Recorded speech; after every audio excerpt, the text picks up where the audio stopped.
Hey, I'm Brad Stansberry, KPMG's consulting sector leader for energy and chemicals. And I'm Dan Fisher, KPMG's technology leader for energy and chemicals.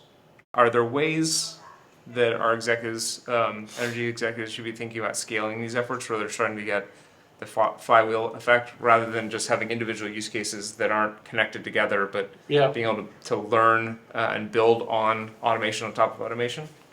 Yes, and so, and I think that's probably like a really important thing, is to think about kind of the connectivity of the enterprise. So help starting to think about, as we think about scheduling asset maintenance out in the field, how does that relate to how we schedule and plan our workforce? And so there's a coordination between the HR team and the asset management and the schedulers. Mm-hmm. And the same holds true across finance, as they start to think about forecasting cash and treasury and all the things that they do in the back office.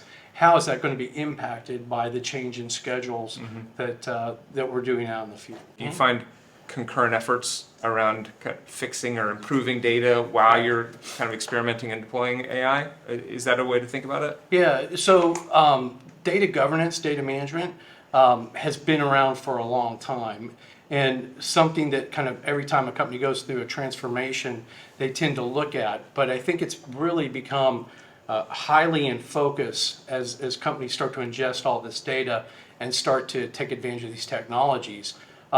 If you have documents authored by different people and they use different vernacular, it's very easy for a human to kind of understand that. But for the machine, it can get a little confused pretty quick, and hallucinations can occur.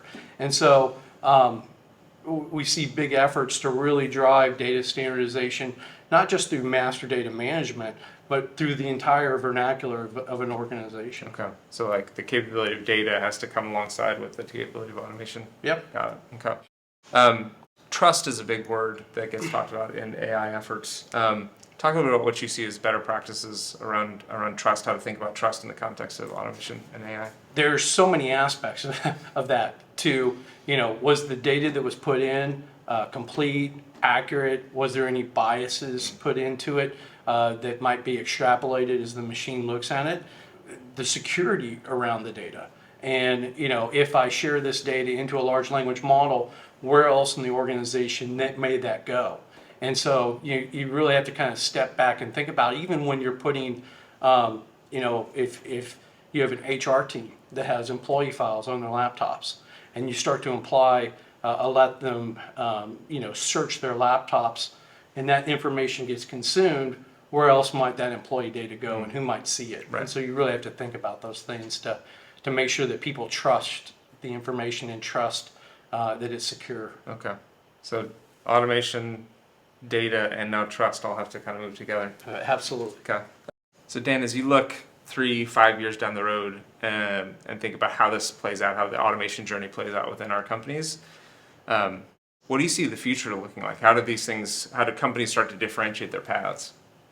Well, I think they're definitely going to have to invest in a lot of technologies, a lot of processes, and a lot of change management, so that people understand how to use these technologies.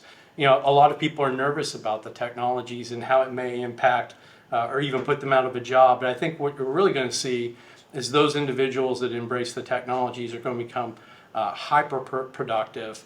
They're going to have more time to put to more valuable tasks, really thinking about the big challenges in the industry, like decarbonization and hardening the grid, and what to do with kind of our aging infrastructure.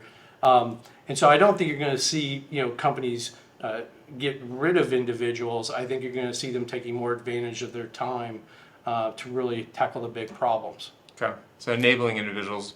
But do you think that's true both at an individual level, but then also an enterprise level for enterprises that are investing in AI? Yes, the enterprises. I think the companies that stitch these things together across processes, across departments and functions, will really benefit from things tying together. And so the ability to really think about, as they forecast asset maintenance, how's that going to impact the financial forecast? And those two teams working together in harmony to get the best outcomes for the organization will be a game changer for those companies that really deploy these technologies at enterprise scale. Okay, it will be interesting to watch. It will. Thanks so much.